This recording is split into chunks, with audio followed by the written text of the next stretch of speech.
So, welcome back to the Lift Your Life podcast. And I am joined by another repeat guest and someone, again, who was on the podcast. I keep bringing people back from like 2 years ago. It's clearly because I've just run out of ideas. I'll just bring them back. But when I had Chloe back on the podcast, this was nearly 2 years ago that Chloe was on my podcast. And back then, it was the Barbells, Bikini and Biz. Since then, me and Chloe have been in touch quite a lot. We've spoken quite a bit.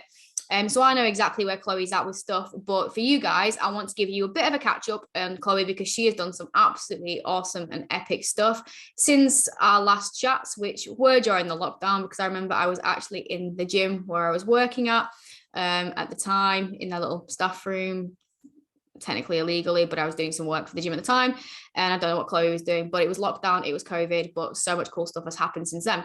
But I also want to talk today about Chloe's journey and what she's doing, because she's doing something pretty cool, in that she's going up a weight class to basically become an absolute boss-ass strong woman, which is amazing. But I wanted to bring that into the context of body image and weight gain concerns as a female, because it's something that not a lot of women talk about, but it's something that women struggle with, whether it is within sports or even just girls who are wanting to build muscle or have to gain weight for health reasons. In a society where we typically want to lose weight and it's always talked about getting smaller and losing weight and diets, it's going against the norm. So I want to talk about that. But first, Chloe, how are you? Welcome back to the podcast. Just give people a quick introduction about yourself. You don't have to do your whole life story, because if they want to hear your life story, they got to go back to the first one. But just a bit of an introduction, who you are, what you do, what you're about, if people don't know who you are. Yeah, so my name is Chloe Brennan. I am a strong woman and a strength coach.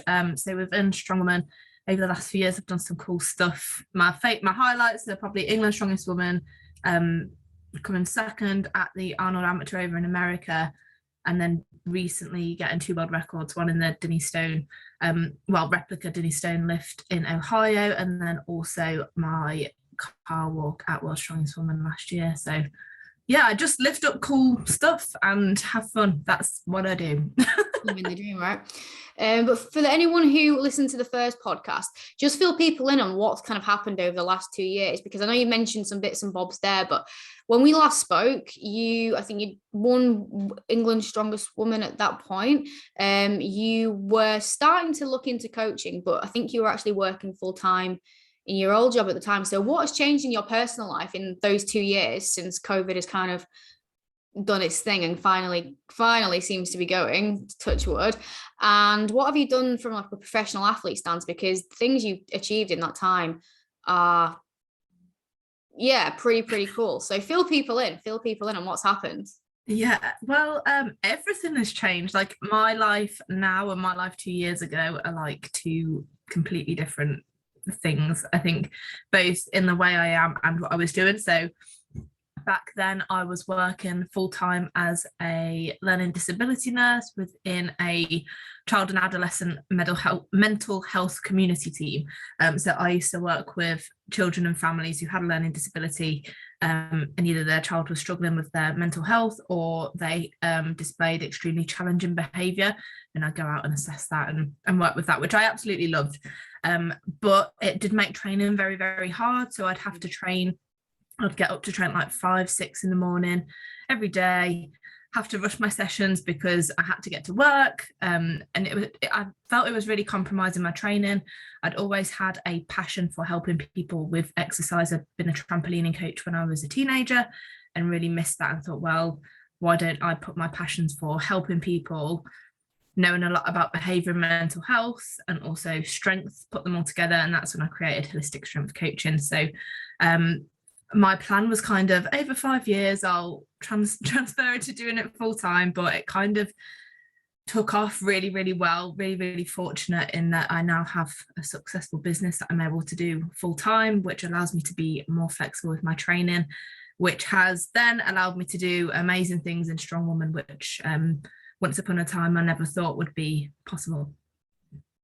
Amazing. And it has been really, really nice to watch as a friend and fellow, teammate, to see the journey, because I think you can see as well just how much happier you are, because you basically, without sounding cheesy, it's like living your dream, isn't it? You're doing something that you're super passionate about from a work stance, but you get to live that athlete lifestyle of training, which is better for you. And obviously it has freaking paid off, because the things you've done are mind blowing. And you know, I've seen the things you did on it. Go check her out on Instagram and YouTube and stuff, guys, because that Dinny Stones thing is just like, oh my god, it's just absolutely, it gives you goosebumps. It really, really does. It's just so really cool to watch. So after you've done that though, you made quite a bit of an announcement, didn't you, in terms of that wasn't what you wanted to do going forward. You wanted to push on to bigger and better goals. So fill the people in, if they haven't seen on the socials, what this is with yourself and why it is you made this decision within the sport of Strongwoman.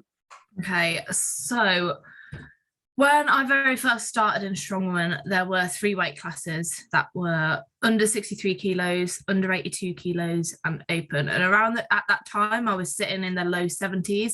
And it was recommended to me, to be competitive, you need to drop down to 63 kilos, which was like a big, I think I lost about 15 kilos in total. When I first started Strongwoman, which was like, it wasn't easy.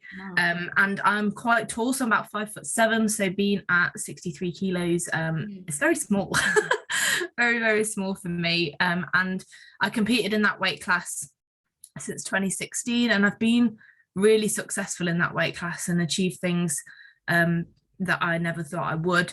And it got to a point where, like, I know I could have achieved more in that weight class, but I had to be quite restrictive with my food. Like, I wasn't on really low calories, but I just knew it, like, I didn't enjoy going back down all the time. Like, I'd put on weight and I'd feel really strong, and then I'd have to cut back down to get into my weight class.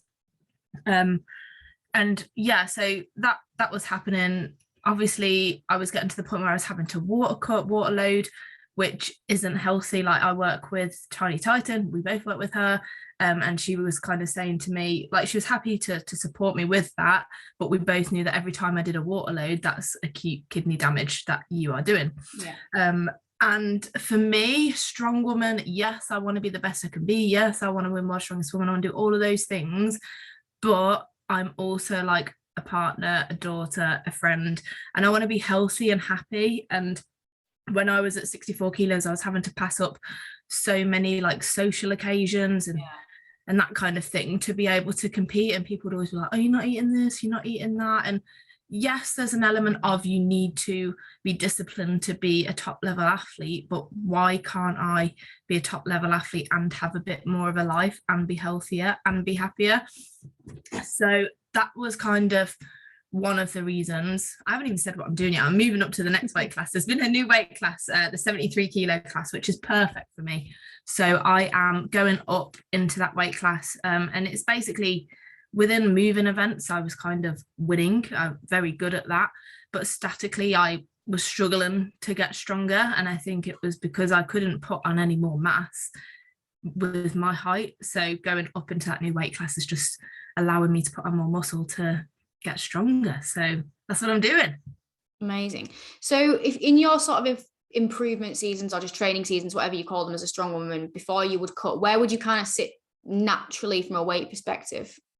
Yeah, so my comfortable weight was between like 67 and 68 kilos. Once I reached 68, that's where I felt really strong.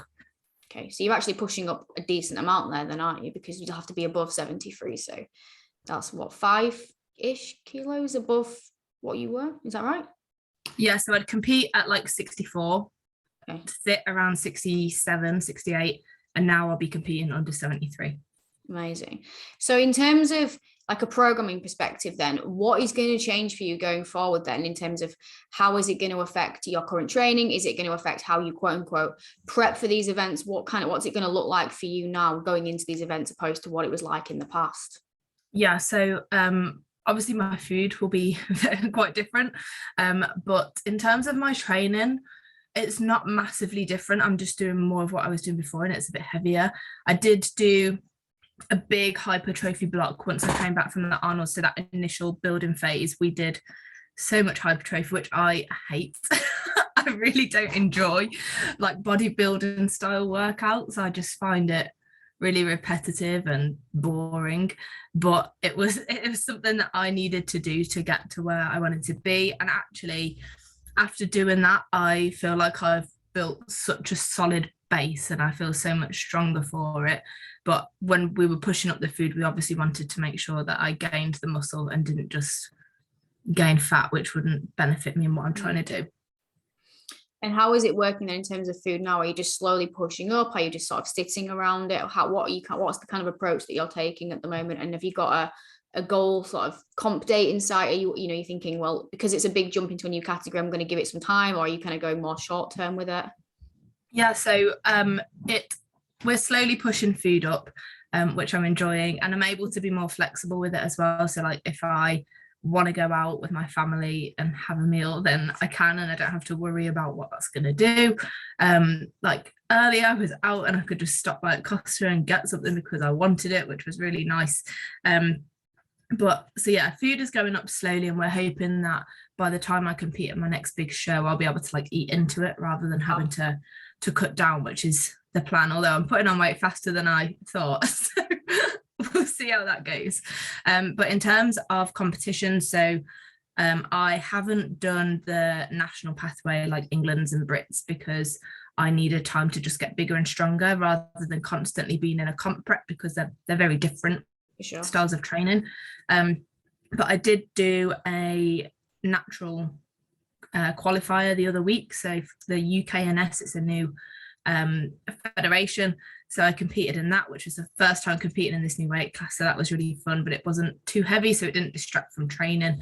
And then I'm doing another show in like just over a week, but again, that's with some of the best strong women in the world, like open weight women, so I'm just going for the crack, seeing how I do. But my next big competitive show will be World's Strongest Woman in November in my new weight class. Exciting times. I'm excited for that already. Oh, exciting. So when you made this, has this been something that's been on your mind for quite a while then to make this decision? And when was the category introduced? Was it this year or last year? Yeah, so the category was first at Worlds in November 2021, just gone. And before that weight class was announced, I thought I won't sit at 64 forever. It's not feasible for me. It's just too small. But the next weight jump was 82. So I was like, those girls are like big and strong. So it was such a big jump that I didn't realistically know when I would make that jump. But when the 73 was introduced, it took me, when I first heard it, I was like, oh, that might suit me. And then as I competed in 64s, and I think the more successful I was in the 64s, the more I thought, well, actually, I've got nothing to prove. This is just for me and to see what I can do. And thinking about how much stronger I could be with that extra mass and eating what I want to eat. That's kind of when the decision was made. And I had a chat with Vicky and also with my coach Jenny, and we did kind of, what are the pros of going up and the pros of staying where I am? And it just worked out that there was more benefits to moving up a weight class. Epic. So I'm guessing a part of that decision, and obviously correct me if I'm wrong because everyone's different, is body image. And obviously when you got down to your comp weight, like you said, it was very, very small for what you were. And obviously then you're kind of sitting around a weight where you're comfortable. 5 kilos on a female is noticeable. Mm-hmm. It's a kilo is noticeable on a female, especially someone like yourself who, isn't, even though you might feel bigger now, you're still not a big human. You are still, as what the general population would describe as, an in shape human. Yeah. Is a way of describing it. So, it's noticeable. Mm-hmm. And I went through a journey last year with my physical health, which involved gaining weight. And it was really mentally challenging at times, but I knew it was the right thing for me. But that doesn't make it any easier on some of the days where you're just looking at yourself and thinking, I know I've looked better. I know that even though this is the right thing for me, it's hard to see yourself changing. So when you first made that decision, did you have any anxieties or worries about your body image and having to accept your body changing? Yeah, I think it was one of the reasons, one of my against reasons of going up initially, because when I cut to 64 kilos, I am lean, and it's nice to see abs and stuff in the mirror. You're like, oh, this is so cool. And you worry that when you go up, you're not going to have that. And obviously your value doesn't equate to having abs or being able to see your delts or whatever, but it's nice being able to see that. And I thought one of my concerns was, when I go up to this new weight class, am I going to feel too big? Am I going to feel bloaty? Am I going to feel jiggly? Am I going to look fat? And it's funny because if someone else said those reasons to me, I'd be like, that's ridiculous. Like, if you're doing it for your performance, it doesn't really matter what you look like, and however you look, who cares? But it is something that you worry about, and it is something that was on my mind. But as I've put on the weight, I actually feel like I look a lot better at this weight. Like, I've got boobs back. I didn't have any boobs when I was 64 kilos. So that's nice. And yeah, like, I'm not really lean, but I feel so much better in myself. And it's that whole, I think when you're in that mindset of being very small, you can't imagine anything else. But once you're out of it, you're like, what the hell? What was that? Like, it's not sustainable. Whereas this is, and I feel so much better. So do you think those kind of anxieties about, looking a certain way were internal, just for your own self-perception, how you perceive yourself? Like, when you are a leader, it is cool to see the stuff, but do you think any of it was maybe from the outside world? Because you do have a presence on social media, you have a following, especially more recently with the world records and stuff. Things just kind of blew up a little bit for you those days, didn't they, where it was just like shared everywhere. So there's a lot of eyes on you, a lot of people looking up to you. Did you ever feel pressure in terms of body image from that perspective, in terms of showing up on social media to look a certain way or anything along those lines?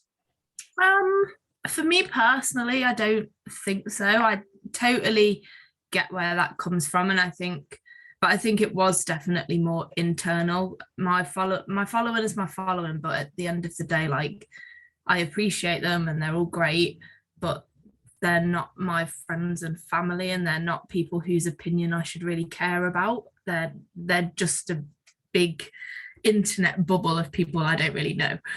So I don't think I'd let that influence me, but I can see how it would be really easy to fall into that trap of seeing certain things on social media and wanting to kind of fit into that. But then all our social media is kind of adjusted to what we want to see, isn't it? And my social media is full of bigger women lifting. So I think from my world of social media, I see that all the time, and I see people who are bigger and aren't the kind of skinny ideal. So for me, it wasn't intimidating. But if your Instagram is full of like skinny bodybuilder fit chicks, then you're going to feel that pressure a lot more. So I think it's about what you surround yourself with, and I'm very fortunate that I'm surrounded by people I aspire to be like, and it's more normal for what I'm aiming to be. That's brilliant. And that's one thing that's huge when it comes to body image. And it's what I share with a lot of people. It's your environment, whether that's immediate environment or what you do on social media, or what you engage with is what you are going to internalize. So if you're just engaging and following, even if their recipes and stuff are cool, but they're like, skinny, abs out all the time, we know the kind, and kudos to them if they can keep that all year round. We all hate them.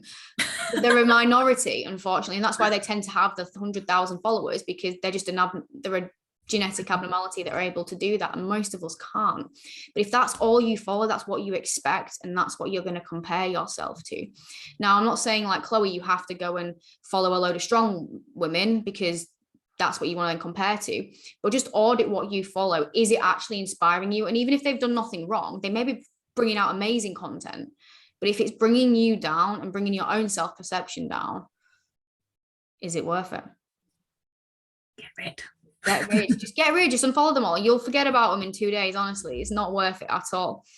Okay, cool. So moving on from that then, what have you done then to kind of detach from body image? Because even in previous comps as well, this is relevant to you, because you'll have done that transitional period out, because obviously if you were saying that 60 whatever kilos was very, very lean for you, I'm guessing it probably wasn't the most healthy for you. You probably didn't feel your strongest. You probably didn't feel your best. So you'll have had to do a reverse all out, and that comes with weight gain. So with that, and with this process that you've now done, what strategies do you implement to try and detach from body image and accept your body changing over those time periods?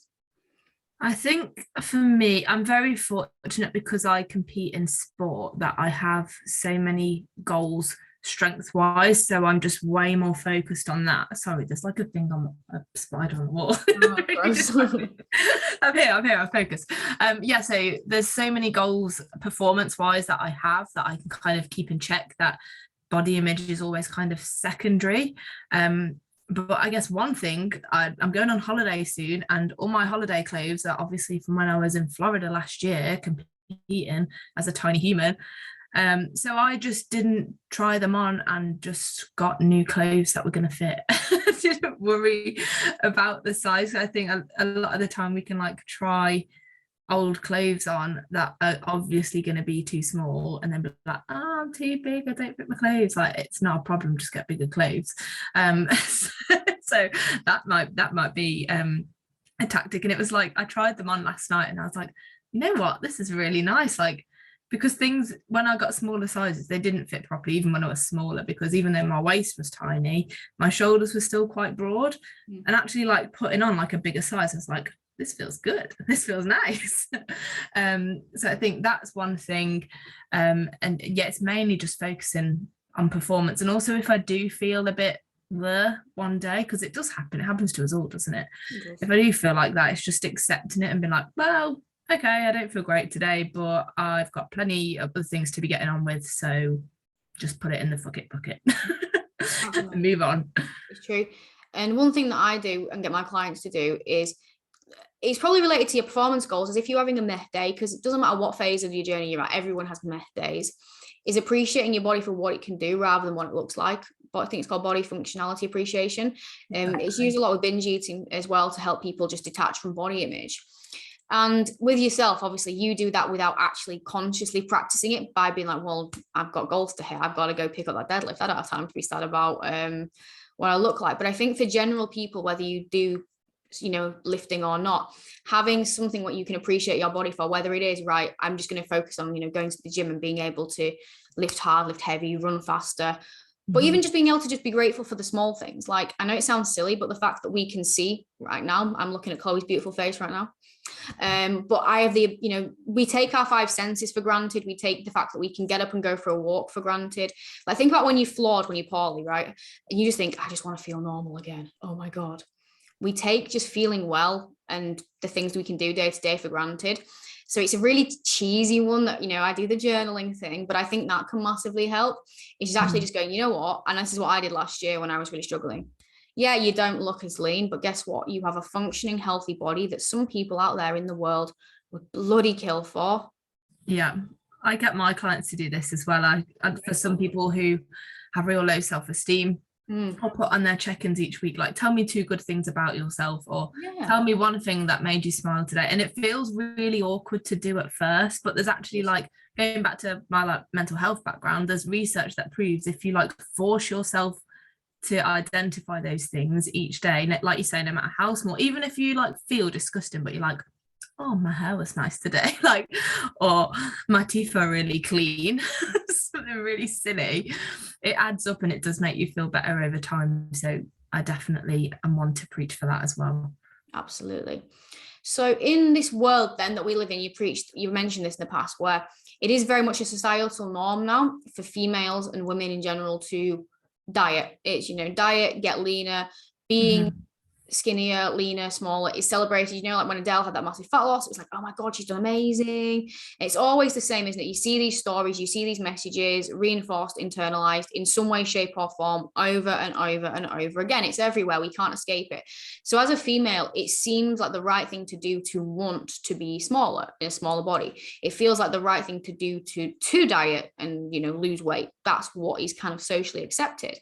Now, with what you're doing right now, you are literally going against the norm, because you're not dieting to lose weight. Obviously, you are on a structured diet because nutrition gains and all that, but you are doing it the opposite way. You're building your food right up and you're actually wanting and working towards gaining weight. So in a world where that is the norm, have you had any sort of issues or worries, or how do you kind of deal with that? Because you're basically going against what is normal. Do you ever get any comments from people like, why would you do that? And how do you respond? How do you cope with it? Because even though, like I said, people probably listen to this might not be strong women, there'll be girls out there I know that are on muscle building journeys who are in the similar boat where they have to push their food up and have to see that scale go up, or potentially people who have health related issues where they need to gain weight to be healthier. And they will have those same anxieties. So how do you deal with it when you get the comments, or how do you deal with it when you're in certain situations and people are saying things, or you're looking at other people? Do you ever compare? Just, yeah, what do you do? Yeah, I think, again, it's one of those things that most of the issues actually came internally. Externally, the people I'm surrounded with understand what I'm doing and why I'm doing. In the CrossFit gym, because I train a CrossFit gym, and I train with, at the same time, it's the same group of women all the time that are having their PT sessions at the same time as I'm training. And they love it. They're like, oh, it's so cool. And kind of a very understanding of what I'm doing. Although at first it's like, you're putting on weight. What? I'm trying to do the opposite. And I'm like, yeah, but that's just what I've got to do. But yeah, it was mainly internally. So when I very first started, I remember seeing like 67 or 68 on the scale, which is still pretty small. And I was like, oh my God, and internally I had this thing in my head where it was like, I need to draw back. And it wasn't like a conscious thing. It was like it was ingrained into me, because I was so used to, once I hit a certain weight on the scales in that weight class, Vic would be like, right, time to rein it back now. We've got to drop down. And I automatically went into that kind of mode of, whoa, like, I need to drop down. Then I was like, no, you don't. You don't need to do that. That's not what you're doing. But I think that proves just how ingrained into us it is that we always want to lose. And it took a little while to actually be able to spin that around and see that as a positive thing. And even yesterday, so I weighed in at 69.5, which is like the heaviest I've weighed in like since 2017, maybe 2016, 2017. And I was like, whoa, this is strange. And I text Vicky, because at first she was like, oh, you putting on the weight a bit quicker than we'd like. So I was like, oh no, she's gonna go mad. But she didn't. And we were like, actually, I've done some mint things in training this week. And I was getting trying some holiday clothes on, and I was like, look at my back, like I look so good. So I think it's whenever I see that number, like it's just a number. And actually it's like you say, it's looking at those other positive things and looking at what my body's doing now and how it looks, because it's important to feel good in how you look, and how I feel and how I look is more important than a number on the scale, as long as I'm in my weight class. So it's the same answer, really, just kind of looking at the positives of it rather than focusing on a number, and not caring what other people think, because what does that matter? Like, if, I don't know, Doreen down the street says, oh, why are you putting on weight? Like, what's it got to do with her? Why should that matter to me? So it's my journey, not Doris's or whoever I just said. So it's just focusing. And I think that, but I say that like it's really easy, and I know that it's not. It's a skill that I've built up over time to be able to focus like that. So if you're listening to this and you think, oh, well, I wish I could do that, I can't do that, it's hard, and it takes a long time to be able to think in that way. But it's about forcing yourself, and then eventually it comes more and more naturally. Amazing. So just to wrap that up then, based off that, and just to wrap it up nicely, for any girls out there listening to this, any women out there listening who are in a similar position for whatever reason, like I mentioned, they need or want to gain weight for building muscle, competing in a certain sport, for health, what top tips would you give them based off your own experiences or potentially experiences you've had with your own clients for how you deal with the stigma, how you deal with body image concerns, and just how to overall deal with it to make it a positive experience rather than a means to an end? I need to do this, if you know what I mean. Mm-hmm. I think it's the big thing is just focusing on the end goal. So for me, it's being happier, healthier, and strong. I just want to be the strongest version of myself that I can be. So that's how I get through it. But I've also, one of my clients lost her period when she came to me, like she hadn't had a period for a long time. So for us, her kind of reason for putting on weight was, actually, I need to be healthy. This is a sign that something is not right. So for her goal is health, but along the way there's been loads of other benefits, that she feels more cognitively alert, she feels better in herself, she's getting stronger. So I think it's when you have those moments where you're like, or someone says something, it's about actually what benefits of what I'm doing can I pick out and really make a big deal out of them. And if it's I feel more awake during the day, or I've hit a new PB on the leg press, or whatever it is, just pick out those positives, which is something that we've been saying the whole way through this podcast. And it's something so simple, but I really do think it's the biggie. Absolutely. And I think goal setting as well, like you said, the bigger picture. So for you, the goal, yes, it is weight based, but it's not about the weight. It's about you being the best version of yourself. And that's what you're focusing in on. And you're setting, like, I'm sure the goals you're setting for yourself, the ones that matter aren't the ones on the scale. It's the ones in the gym, the one, your lifting related goals and your PBs. That's what you're getting up and focusing on.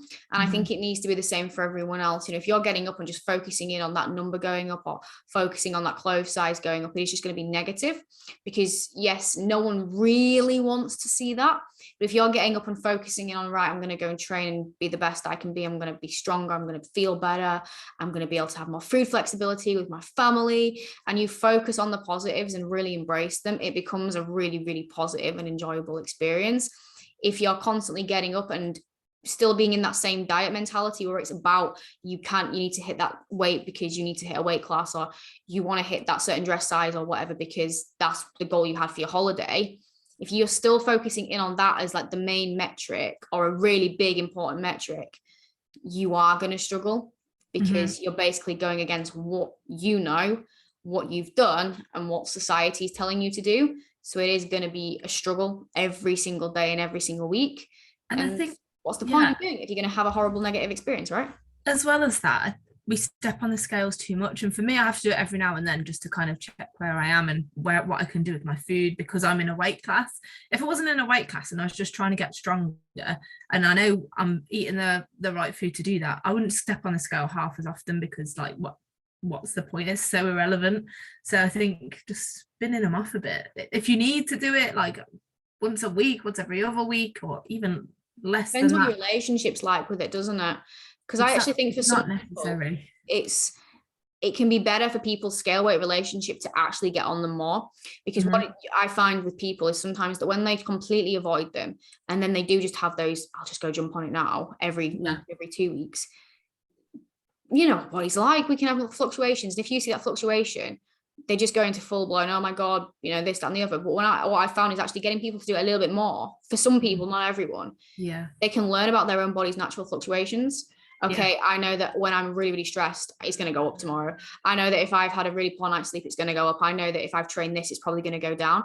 And loads of my clients now, that when we've done that, they're able to put it into context. And what I found is like, actually, they don't care as much. Like I've got a client, it's really funny, that she's on a fat loss journey at the moment. And she knows when her scale's going to go up, and based off certain factors like a menstrual cycle and stuff, we both know. And so when she does it in a check-in, she always puts, scale's gone up, it's a bloody Karen because of X, Y, and Z. So we just make a joke out of it. And it can actually be really good to learn more about why the scale goes up and what can cause it. But again, I do agree that you don't need to go on it. It doesn't dictate anything. It's just a way of seeing a trend, is what I like to see. It's just a way of seeing with numbers, because we like numbers. It's objective data, which way things are going. Is it the right direction over time? Brilliant. If it's the right direction over time, sorted. If it's not, we've got an issue. And that's it. That's all it is. It doesn't mean you're great, you're shit, you're ugly. All it means is this is working, this is not. It's your relationship to gravity right now. Basically, that's it. Yeah. In get on a t-shirt, I think that's all it is. But no, that's been really, really insightful. So is there anything you want to end on, anything you want to wrap up on, any motivational quotes, anything that you think is important in this topic that we've missed? Or are you good? Yeah, just don't give a shit what other people think, and whatever journey you're on, do it for you, I think. Boss ass. Now, I was obviously going to ask the signature question, but we've already done that. But it'd be quite interesting to see if your opinion has changed, because it has been 2 years. So the signature question, as people know, I love cereal. So the signature question was, what is your favorite cereal? Now, I can't remember what you said last time. I think you gave a good answer, but it'd be good to see if your choices have changed now that you're on like more food and like bulking. So maybe you've gone from like a poverty to like, the big fat granola or something. So right now, here and now, number one cereal. Has it changed? What is it? So I'm a creature of habit. I hate change. And I think last time I came on, I probably would have said my favourite is a combo of Frosties and Cocoa Pops. I think you said Frosties, yeah. Yeah, and I know you told me about all these great cereals I could find in Morrison's and all these different things, but I haven't even looked. I went down the aisle like after that podcast and I was like, I've just stuck to what I know. So it's the same. All these calories to play with, and yet she still chooses. They're pretty high volume ones as well, I think. Just a bigger bowl. Just a big mixing bowl now. So. I do actually, and I was eating out of like a Pyrex mixing bowl. And me and Matt went dog shopping the other week and I saw this really pretty big bowl in Wilko's. So now I've got a special cereal and oats bowl that is massive. Massive. What's the next one then? Literally like one of those, what do they call them, like a soup pan? Do you know what I mean? Those massive soup pans. Creating out a casserole dish. Casserole dishes. Oh, amazing. But thank you so much for your time, Chloe. I hope this has been really insightful. One, just to get a bit of a catch up on where Chloe's at. So do go follow her. I will leave all her socials in the descriptions. Because like I said, even if you're not interested in Strongwoman, she just puts out some awesome content. And it is very, very inspiring. Even for like myself, like watching someone who is like, similar age to me, similar, body to me, being able to lift a hell of a lot more than me. Sometimes I think, Lucy, come on, get up, go do something cool in the gym, work harder. Come on, you're not good enough. But it's really, really cool to see. And even if you're not doing Strongwoman, even if you're not pushing up a weight category for your sport, I think for anyone who is going to go into some sort of muscle building or weight gain phase, what you've shared in terms of your own experiences is really empowering, really insightful. And thank you for speaking about it, because not many people do. I appreciate it. And I'm sure as well, if anyone is in a similar boat to Chloe and is struggling, Chloe would be happy to, help. So just go shoot her a message. She doesn't bite. She's very, very nice. So yeah, thank you for your time. Thank you for listening, everyone. And I shall see you on next week's episode.